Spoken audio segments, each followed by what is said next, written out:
Hello everyone, मेरा नाम चांदनी पैकरा है और मेरा सेमिनार पेपर फर्स्ट से है जिसका टॉपिक है पॉलीएम्ब्रायनी एपोमिक्सिस। तो मैं अपना सेमिनार इस वीडियो के माध्यम से प्रेजेंट कर रही हूँ।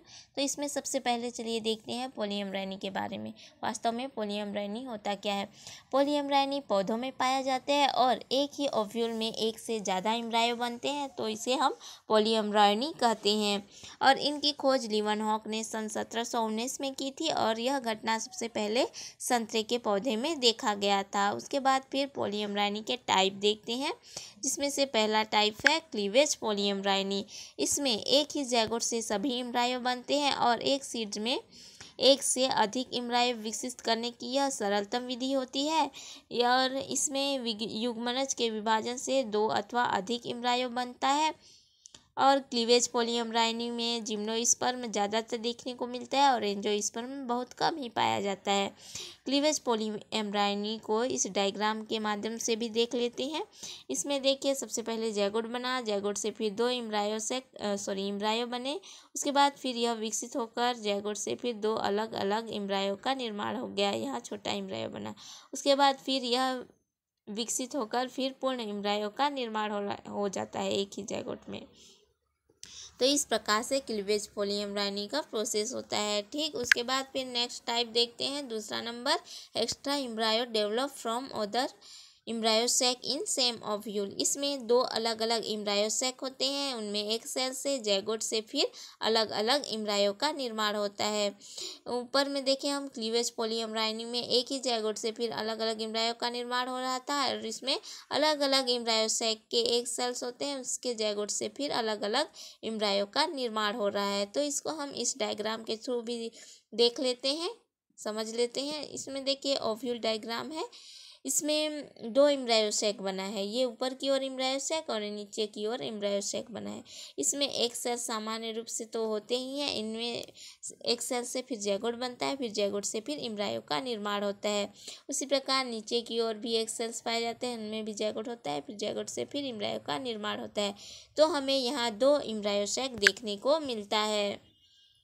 ठीक, उसके बाद फिर अगला देखते हैं, अगला टाइप तीसरा नंबर, एम्ब्रायो सैक की किसी अन्य कोशिका से एम्ब्रायो का निर्माण। अन्य कोशिका अर्थात एक सेल के अलावा दूसरी कोशिकाओं में भी एम्ब्रायो का निर्माण होता है। तो इसको हम इस डायग्राम के थ्रू समझते हैं। देखिए, इसमें ये ओव्यूल डायग्राम है, इनमें एम्ब्रायो सैक है। इनमें सामान्य रूप से एम्ब्रायो एक सेल में सामान्य रूप से तो एम्ब्रायो बनते ही हैं। इनके अलावा जैसे कि ये एक सेल के किनारे किनारे सिनर्जी सेल पाए जाते हैं और नीचे की ओर एंटीपोडल सेल्स पाए जाते हैं। तो इनमें भी कभी कभी एम्ब्रायो का निर्माण होता है। देखिए, यहाँ एंटीपोडल सेल्स में एम्ब्रायो का निर्माण हुआ है। तो एम्ब्रायो सैक, ये नीचे एम्ब्रायो सैक का डायग्राम बनाई हूँ, उसमें भी समझ लेते हैं। इनमें देखिए, बीच में है वो हमारा एक सेल्स है और एक सेल्स के किनारे किनारे सिनर्जिट सेल्स होती है और बीच में पोलर न्यूक्ली होती है और नीचे की ओर एंटीपोडल सेल्स होते हैं। तो ये सिनर्जिस सेल्स और ये एंटीपोडल सेल्स में भी कभी कभी एम्ब्रायो का निर्माण होता है। एग्जाम्पल के लिए है आर्जिमोन मेक्सिकाना और फेसियोलस में भी बिना फर्टिलाइजेशन के एम्ब्रायो का निर्माण होता है। तो इस प्रकार से होता है। उसके बाद नेक्स्ट टाइप है चौथा number, embryo develop from other cell in nucellus ovule. इसमें किसी भी डिप्लॉयड सेल से एम्ब्रायो का निर्माण होता है। इसको हम इस डायग्राम के थ्रू देखते हैं। देखिए, यहाँ एम्ब्रायो सैक बना है, इनमें सामान्य रूप से तो एक सेल्स में एम्ब्रायो बनते ही हैं। इनके अलावा यहाँ से यहाँ ये हमारा न्यूसेलस है, इनमें भी कुछ कोशिकाओं में एम्ब्रायो का निर्माण होता है। तो यहाँ देखिए न्यूसेलस सेल्स, इसमें एम्ब्रायो का निर्माण हुआ है। तो इस प्रकार से एक सेल के अलावा भी दूसरी कोशिकाओं में, जैसे कि न्यूसेलस सेल्स में एम्ब्रायो का निर्माण हुआ है। उसके बाद फिर अगला देखते हैं, इंड्यूस्ड पॉलीएम्ब्रायनी। इनमें पहला है, प्लांट में केवल ओव्यूल ही नहीं बल्कि सभी कोशिकाएं एम्ब्रायो बनाने के लिए सक्षम होती है। उसके बाद दूसरा है इम्ब्रायो युग्मनज व ओव्यूल के अतिरिक्त प्लांट के रूट में, लीफ में, फ्रूट में, पोलन ग्रेन आदि में भी सेल से प्राप्त होती है क्या, इम्ब्रायो। उसके बाद फिर अगला है तीसरा नंबर, इम्ब्रायो विकास इम्ब्रायो सेक के अतिरिक्त इसे संवर्धन माध्यम में भी कराया जाता है। इम्ब्रायो सेक का विकास इम्ब्रायो सेक के अतिरिक्त उसे संवर्धन माध्यम में भी कराया जाता है। तो ये हो गया पॉलीएम्ब्रायनी के बारे में, बस इतना ही। नेक्स्ट टॉपिक देखते हैं एपोमिक्सिस। एपोमिक्सिस ये पौधों में पाया जाता है और एपोमिक्सिस वह प्रक्रिया होती है जिसमें बिना फर्टिलाइजेशन और बिना मियोसिस डिवीजन के इम्ब्रायो का निर्माण होता है, इसे एपोमिक्सिस कहते हैं। और इसे सर्वप्रथम विल्कर नामक वैज्ञानिक ने सन 1908 में खोज किए थे। उसके बाद फिर एपोमिक्सिस के टाइप देखते हैं। एपोमिक्सिस निम्न प्रकार के पाए जाते हैं, पहला नॉन रिक्वेरेंट एपोमिक्सिस, दूसरा रिक्वेरेंट एपोमिक्सिस और तीसरा एडवेंटिव एम्ब्रॉयनी। तो इसमें सबसे पहले नॉन रिक्वेरेंट एपोमिक्सिस के बारे में देख लेते हैं।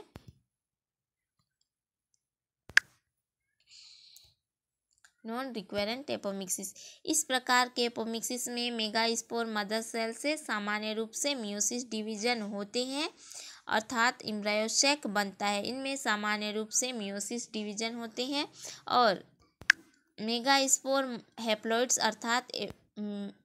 अर्थात इम्ब्रायो सेक बनाता है। मेगास्पोर होते हैं वो हैप्लॉइड्स होते हैं और इम्ब्रायो सेक बनाते हैं। यदि इनमें बिना फर्टिलाइजेशन के एक सेल से इम्ब्रायो बनता है तब उसे हम हैप्लॉइड्स पार्थेनोजेनेसिस कहते हैं। और इम्ब्रायो सेक का निर्माण इम्ब्रायो सेक के अतिरिक्त किसी अन्य सेल्स में, जैसे कि एंटीपोडल सेल्स और सिनर्जिड सेल्स में इम्ब्रायो का निर्माण होता है, तब हम उन्हें हैप्लॉइड्स एपोगेमी कहते हैं। ठीक, तो इस प्रकार से इम्ब्रायो बनते हैं। देखिए दो इम्ब्रायो अलग अलग किस प्रकार से बनते हैं। ये देखिए, ये हमारा यहाँ देखिए, ये हमारा एक सेल्स और ये एंटीपोडल सेल्स में किस प्रकार से इम्ब्रायो का निर्माण होता है देखते हैं। ये हमारा सिनर्जिड सेल्स है, इनमें इम्ब्रायो सेक का निर्माण हुआ है, तो इसको हम क्या बोलेंगे, हैप्लॉइड्स एपोगेमी। और ये एक सेल्स में इम्ब्रायो का निर्माण होता है तो इसको हम हैप्लॉइड्स पार्थेनोजेनेसिस कहते हैं। तो इस प्रकार से होता है ये। ठीक, तो इस डायग्राम के माध्यम से भी देख लेते हैं। इनमें देखिए ये हमारा इम्ब्रायो सेक है, इसमें बीच में एक सेल पाया जाता है, किनारे किनारे सिनर्जिड सेल पाए जाते हैं और बीच में सेंट्रल सेल्स पाया जाता है जिसको पोलर न्यूक्ली भी कहते हैं, और नीचे की ओर एंटीपोडल सेल्स पाया जाता है। तो इस प्रकार से ये इम्ब्रायो सेक है। उसके बाद फिर एपोमिक्सिस के टाइप सेकेंड नंबर देखते हैं, रिक्वेरेंट एपोमिक्सिस। इस प्रकार के एपोमिक्सिस में इम्ब्रायो सेक डिप्लॉइड्स होते हैं तथा इसमें मियोसिस डिवीजन नहीं होते हैं। इनमें मियोसिस डिवीजन नहीं होते हैं।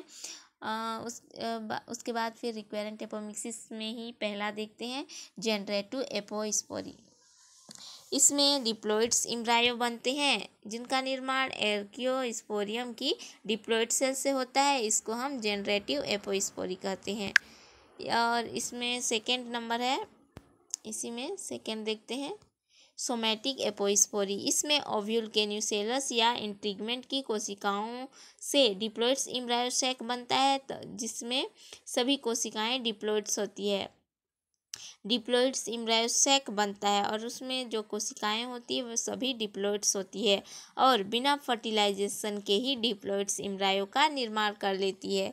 ठीक, तो इस प्रकार सोमैटिक एपोस्पोरी में होता है। इसको हम इस डायग्राम के माध्यम से भी समझ लेते हैं। देखिए इसमें ये ऊपर की ओर ये हमारा जनरेटिव एपोस्पोरी है। इसमें एक सेल्स में जैगोट बनता है, फिर जैगोट से एम्ब्रायो का निर्माण होता है।